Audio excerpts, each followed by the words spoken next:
Aida Dania Restaurant and English Tea House lokasinya di Jalan Lady Maxwell, Fraser Hill. Berada di lereng bukit bersebelahan dengan Taman Awam Fraser Hill dan pengunjung dapat menikmati pemandangan yang menenangkan ditambah dengan hembusan angin pergunungan yang menyegarkan.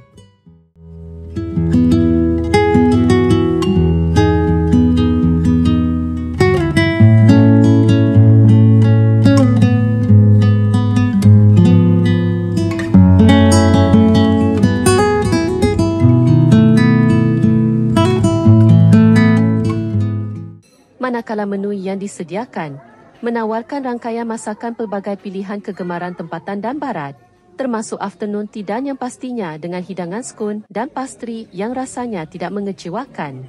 Di Aida Dania kami memesan masakan nasi goreng, mehun goreng, spaghetti carbonara dan afternoon tea.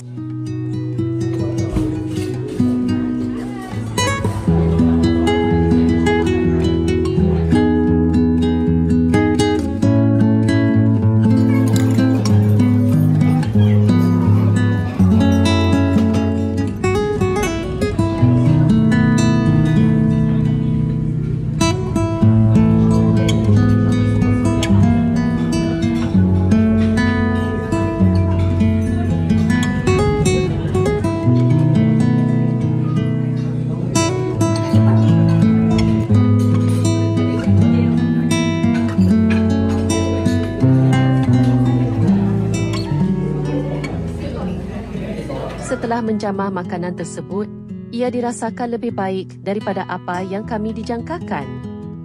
Jika anda ke Bukit Fraser, apa salahnya anda singgah ke restoran Aida Dania and English Tea House?